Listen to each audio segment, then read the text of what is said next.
Hello student, welcome to another new video. আজকের ভিডিওটি তাদের জন্য খুবই গুরুত্বপূর্ণ যারা কলকাতা বিশ্ববিদ্যালয়ের অধীনে বিভিন্ন কলেজগুলিতে শিক্ষাবিজ্ঞান অনার্সে পড়াশোনা করছো। আজকে আমরা শিক্ষাবিজ্ঞান বিষয়ের অনার্সের বা মেজর কোর্সের সাজেশন নিয়ে এখানে আলোচনা করব। সেকেন্ড সেমিস্টারের সাইকোলজিক্যাল ফাউন্ডেশন অফ এডুকেশন পেপারের এখানে যে প্রশ্নগুলো নিয়ে সাজেশন দেওয়া হয়েছে, তোমরা যদি এই প্রশ্নগুলো খুব ভালো করে পড়াশোনা করো প্রত্যেকটি ইউনিট থেকে, তাহলে অবশ্যই 100% তোমরা এখান থেকে কমন পাবেই। আমাদের শিক্ষাবিজ্ঞান বিষয়ে 3টি ইউনিট আছে। 3টি ইউনিট থেকে আলাদা আলাদা ভাবে পরপর আমি প্রশ্ন সাজিয়ে দিয়েছি। এই প্রশ্নগুলো যদি তোমরা করতে থাকো, ভালো করে পড়াশোনা করো, প্র্যাকটিস করো, তাহলে অবশ্যই তোমরা এখান থেকে কমন পেয়ে যাবে।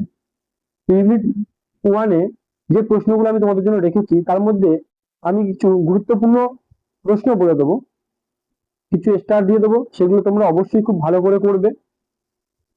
তাই স্কিপ না করে ভিডিওটি পুরো দেখো, আর কোন প্রশ্নগুলো ভালো করে পড়তে বলছি সেগুলো খেয়াল রাখো।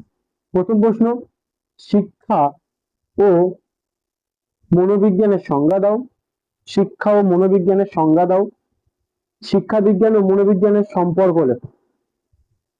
এই প্রশ্নটা তোমরা পড়বে। এটা হয়তো 5-এর জন্য খুবই গুরুত্বপূর্ণ হতে পারে এবছরে। দ্বিতীয় প্রশ্ন, শিক্ষা মনোবিজ্ঞানের জ্ঞান কিভাবে একজন শিক্ষককে প্রভাবিত করে।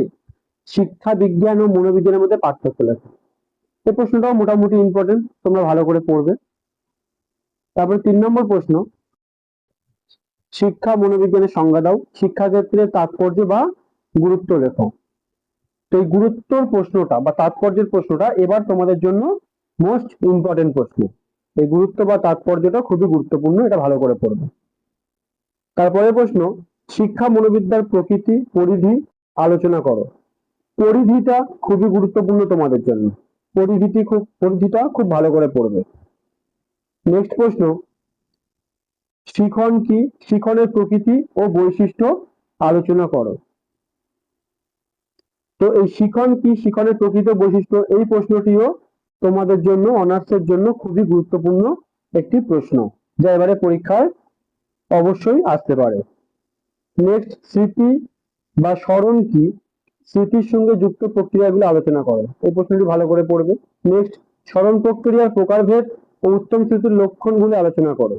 নেক্সট, বিস্মৃতি কাকে বলে, বিস্মৃতি বা ভুলে যাওয়ার কারণগুলি আলোচনা করো। এই প্রশ্নটা 5-এর জন্য খুবই ইম্পর্টেন্ট। বিস্মৃতি কাকে বলে, 5-এর জন্য খুব ইম্পর্টেন্ট প্রশ্ন। নেক্সট, ব্যক্তিত্ব বলতে কি বোঝো, ব্যক্তিত্বের বৈশিষ্ট্য ও ব্যক্তিত্বের সংলক্ষণগুলো আলোচনা করো। এই ব্যক্তিত্বের সংলক্ষণ, এই প্রশ্নটি তোমাদের জন্য এবছরে খুবই গুরুত্বপূর্ণ একটি প্রশ্ন। নেক্সট, শিক্ষা মনোবিদ্যার 5টি পদ্ধতি নিয়ে আলোচনা করো। ইউনিট 1 থেকে তোমরা এই 10টি প্রশ্ন পড়বে, তার মধ্যে যে প্রশ্নগুলো আমি খুব স্টার মার্কস করে দিলাম বা খুব ইম্পর্টেন্ট বললাম সেগুলো তোমরা বেশি ভালো করে পড়বে। তারপরে আমরা আসি ইউনিট 2 এ। ইউনিট 2 এর প্রথম প্রশ্ন, এরিকসনের মনোসামাজিক বিকাশ তত্ত্বটি আলোচনা করো, শিক্ষাগত তাৎপর্য লেখো। দ্বিতীয় প্রশ্ন, পেঁয়াজের জ্ঞানমূলক বিকাশ তত্ত্বটি শিক্ষাগত গুরুত্ব সহ আলোচনা করো। তৃতীয় প্রশ্ন, কোহলবার্গের নৈতিক বিকাশের স্তরগুলি আলোচনা করো, এই তত্ত্বের শিক্ষাগত তাৎপর্য লেখো।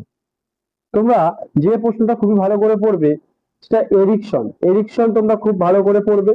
এরিকসন থেকে 10 নম্বরের প্রশ্ন আসতে পারে। পেঁয়াজে থেকে তোমাদের জন্য 5 নম্বরের প্রশ্ন এবারে খুবই ইম্পর্টেন্ট। পেঁয়াজের যে কটি জ্ঞানমূলক বিকাশের যে কটি স্তর আছে সেই স্তর থেকে যে কোনো একটি বা দুটি স্তর তোমাদের আলোচনা করো দিতে পারে। কোহলবার্গের নৈতিক বিকাশটা পড়বে। আর তোমাদের জন্য আরো একটি গুরুত্বপূর্ণ প্রশ্ন, সেটা হচ্ছে ভাইগটস্কির সামাজিক বিকাশ তত্ত্ব। দুবার লেখা হয়ে গেছে। ভাইগটস্কির সামাজিক বিকাশ তত্ত্বটি আলোচনা করো। এই প্রশ্নটা তোমাদের জন্য 10-এর জন্য খুবই গুরুত্বপূর্ণ একটি প্রশ্ন। এছাড়া আরেকটি প্রশ্ন দিচ্ছি, শ্রেণীকক্ষে কোহলবার্গের তত্ত্বের গুরুত্ব লেখো। এখানে আমাদের এই ইউনিটে 4টি আমাদের থিওরি আছে। 4টি থিওরির মধ্যে তোমরা ভাইগটস্কি আর এরিকসন এই দুটো খুব ভালো করে পড়বে। এই দুটোর মধ্যে একটি প্রশ্ন তোমাদের 10-এ আসতে পারে। আর অন্য যে থিওরি দুটো আছে, পেঁয়াজি আছে আর কোহলবার্গ আছে, এখান থেকে 5 নম্বরের প্রশ্ন আসতে পারে।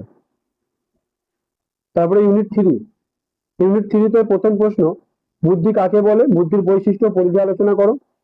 নেক্সট, বুদ্ধি অভিক্ষা বলতে কি বোঝো, বুদ্ধি অভিক্ষার শ্রেণীবিভাগ করো উদাহরণ সহ। বুদ্ধি অভিক্ষার উপযোগিতা, এই শ্রেণী বিভাগ করো উদাহরণ সহ এই প্রশ্নটা তোমাদের 10-এর জন্য খুবই ইম্পর্টেন্ট প্রশ্ন, খুবই ইম্পর্টেন্ট, এটা খুব ভালো করে মুখস্থ করবে। নেক্সট, বুদ্ধির সংজ্ঞা দাও, বুদ্ধি অভিক্ষার ব্যবহার লেখো। নেক্সট, স্কয়ারম্যানের দ্বি উপাদান তত্ত্বটির শিক্ষাগত গুরুত্ব সহ আলোচনা করো। নেক্সট, বুদ্ধি অভিক্ষার প্রয়োজনীয়তাগুলি আলোচনা করো। নেক্সট, থর্নডাইকের বহু উপাদান তত্ত্বটি আলোচনা করো। এই প্রশ্নটা তোমাদের 5-এর জন্য খুবই গুরুত্বপূর্ণ, খুব ভালো করে পড়াশোনা করবে। নেক্সট, গার্ডেনারের বহুমুখী বুদ্ধির তত্ত্বটি আলোচনা করো। এই প্রশ্নটিও তোমাদের জন্য খুব গুরুত্বপূর্ণ। গিলফোর্টের বুদ্ধির তত্ত্বটি আলোচনা করো। এই প্রশ্নটা 10-এর জন্য খুবই গুরুত্বপূর্ণ, অবশ্যই এই প্রশ্নটা খুব ভালো করে মুখস্থ করে যাবে পরীক্ষায়। এই তত্ত্বটি চিত্র সহ আলোচনা করে দিতে পারে, তাই চিত্রটা খুব ভালো করে দেখে যাবে। আর নেক্সট, প্রাক্ষরিক বুদ্ধি বলতে কি বোঝো, ইয়ার বিকাশ ও গুরুত্ব আলোচনা করো। আর ইকিউ টিকা, এটা 5-এর জন্য খুব ভালো করে তোমরা পড়ে যাবে। তো যে প্রশ্নগুলো এখানে দিলাম 3টে ইউনিটের প্রত্যেকটা প্রশ্নই তোমরা ভালো করে পড়বে, কিন্তু যেগুলো স্টার করে দিলাম বা বলে দিলাম 10 ও 5-এর জন্য তোমাদের খুবই গুরুত্বপূর্ণ, তোমরা সেগুলো কিন্তু অতি অবশ্যই খুব ভালো করে বারবার করে মুখস্থ করবে, লিখে লিখে প্র্যাকটিস করে যাবে, যাতে এই প্রশ্নগুলো আসলে তোমরা খুব সহজেই দেখা যায় ভালোভাবে উপস্থাপন করতে পারো এবং ভালো নম্বর পেতে পারো। তো স্টার করা প্রশ্নগুলো অবশ্যই খুব ভালোভাবে পড়বে। তো ভিডিওটি পুরো দেখার জন্য তোমাদের সকলকে থ্যাংক ইউ।